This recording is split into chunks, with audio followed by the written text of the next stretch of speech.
ओम नमः शिवाय। 16 सोमवार की पौराणिक व्रत कथा।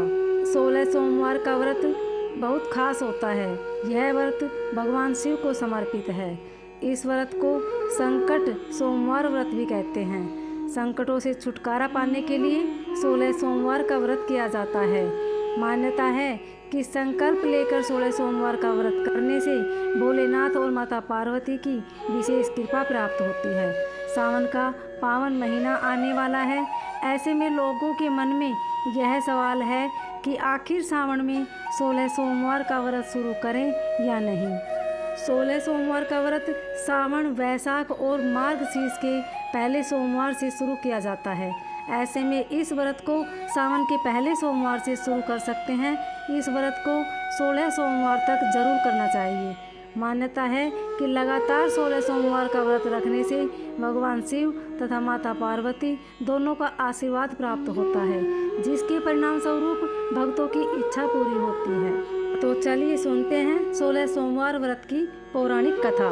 इससे पहले आप हमारे चैनल को सब्सक्राइब करें, बेल आइकन को प्रेस करें ताकि हमारी वीडियो की नोटिफिकेशन सबसे पहले आप तक पहुंचे।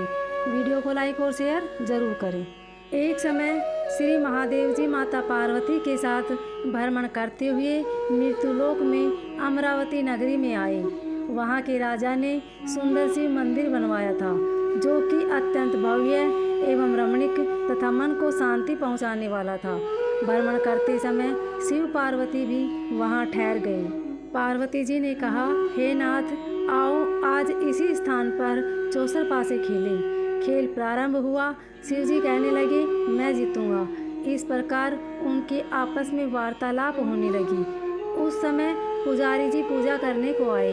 पार्वती जी ने पूछा, पुजारी जी बताइए जीत किसकी होगी।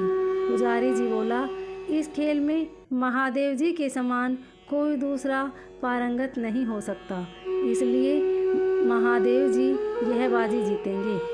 परंतु हुआ उल्टा, जीत पार्वती की हुई। अतः पार्वती ने पुजारी जी को कोढ़ी होने का श्राप दे दिया। तूने मिथ्या भाषण किया है। अब तो पुजारी जी कोढ़ी हो गई। शिव पार्वती जी दोनों वापस चले गए। कुछ समय पश्चात अप्सराएं पूजा करने को आई। अप्सराओं ने पुजारी जी से कोढ़ी होने का कारण पूछा। पुजारी जी ने सब बातें बतला दी।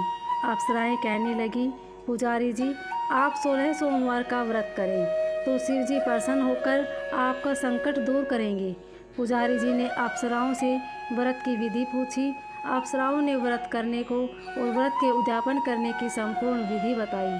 पुजारी जी ने विधि पूर्वक श्रद्धा भाव से व्रत प्रारंभ किया और अंत में व्रत का उद्यापन भी किया। व्रत के प्रभाव से पुजारी जी रोग मुक्त हो गए। कुछ दिनों बाद शंकर पार्वती जी पुनः उस मंदिर में आई और पुजारी जी को रोग मुक्त देखकर पार्वती जी ने पूछा, मेरे दिए हुए श्राप से मुक्ति पाने का तुमने कौन सा उपाय किया। पुजारी जी ने कहा, हे माता, अप्सराओं द्वारा बताए गए 16 सोमवार के व्रत से मेरा यह कष्ट दूर हुआ है। पार्वती जी ने भी 16 सोमवार का व्रत किया, जिससे उनसे रूठे हुए कार्तिकेय जी भी अपनी माता से प्रसन्न होकर आज्ञाकारी हुए। कार्तिकेय जी ने भी पूछा, हे माता, क्या कारण है कि मेरा मन सदा आपके चरणों में लगा रहता है। पार्वती जी ने कार्तिकेय को 16 सोमवार के व्रत का महात्म्य तथा विधि बताई। तब कार्तिकेय जी ने भी इस व्रत को किया तो उनका बिछड़ा हुआ मित्र मिल गया। अब मित्र ने भी इस व्रत को अपने विवाह होने की इच्छा से किया। फलतः वह विदेश गया। वहाँ के राजा की कन्या का स्वयंवर था। राजा ने प्रण किया था कि हथिनी जिस व्यक्ति के गले में वरमाला डालेगी उसी के साथ राजकुमारी का विवाह करूँगा। यह ब्राह्मण भी मित्र का स्वयंवर देखने की इच्छा से वहाँ एक ओर जाकर बैठ गया। हथिनी ने इसी ब्राह्मण मित्र को माला पहनाई तो राजा ने बड़ी धूमधाम से अपनी राजकुमारी का विवाह उसके साथ कर दिया। तत्पश्चात दोनों सुखपूर्वक रहने लगे। एक दिन राजकन्या ने पूछा, हे नाथ, आपने कौन सा पुण्य किया जिससे हथिनी ने आपके गले में वरमाला पहनाई। ब्राह्मण पति ने कहा, मैंने कार्तिकेय जी द्वारा बताए गए 16 सोमवार का व्रत पूर्ण विधि विधान सहित श्रद्धा भक्ति के साथ, जिसके फल के कारण मुझे तुम्हारे जैसी सौभाग्यशाली पत्नी मिली। अब तो राजकन्या ने भी सत्यपुत्र प्राप्ति के लिए व्रत किया और सर्वगुण संपन्न पुत्र प्राप्त किया। बड़े होकर पुत्र ने भी राज्य प्राप्ति की कामना से 16 सोमवार का व्रत किया। राजा के देवलोक होने पर इसी ब्राह्मण कुमार ने राजगद्दी मिली, फिर भी वह इस व्रत को करता रहा। एक दिन उसने अपनी पत्नी से पूजा सामग्री शिवालय ले चलने को कहा, परंतु उसने पूजा सामग्री अपनी दासियों द्वारा भिजवा दी। जब राजा ने पूजन समाप्त किया तो आकाशवाणी हुई कि हे राजा, तुम इस पत्नी को निकाल दो, नहीं तो राजपाट से हाथ धोना पड़ेगा। प्रभु की आज्ञा मानकर उसने अपनी पत्नी को महल से निकाल दिया।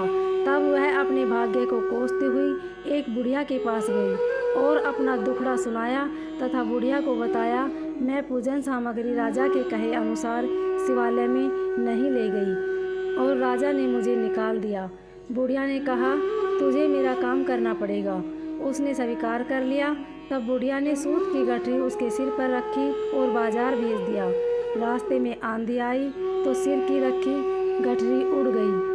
बुढ़िया ने डांट कर उसे भगा दिया। अब रानी बुढ़िया के यहाँ से चलते चलते एक आश्रम में पहुँची। गोसाई जी उसे देखते ही समझ गए कि यह उच्च घराने की अबला विपत्ति की मारी है। वे उसे धैर्य बंधाते हुए बोले, बेटी तू मेरे आश्रम में रह, किसी प्रकार की चिंता मत कर। रानी आश्रम में रहने लगी, परंतु जिस वस्तु को हाथ लगाती वह वस्तु खराब हो जाती। यह देखकर गोसाई जी ने पूछा, बेटी किस देव के अपराध से ऐसा हुआ है? रानी ने बताया कि मैंने अपने पति की आज्ञा का उल्लंघन किया और शिवालय में पूजन के लिए नहीं गई, इससे मुझे घोर कष्ट उठाने पड़ रहे हैं। गोसाई जी ने शिवजी से उसके कुशल क्षेम के लिए प्रार्थना की और कहा, बेटी तुम 16 सोमवार का व्रत विधि के अनुसार करो। तब रानी ने विधि पूर्वक व्रत पूर्ण किया। व्रत के प्रभाव से राजा को रानी की याद आई और दूतों को उसकी खोज में भेजा।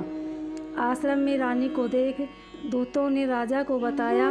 तब राजा ने वहां जाकर गोसाई जी से कहा, महाराज यह मेरी पत्नी है, मैंने इनका परित्याग कर दिया था, कृपया इसे मेरे साथ जाने की आज्ञा दे।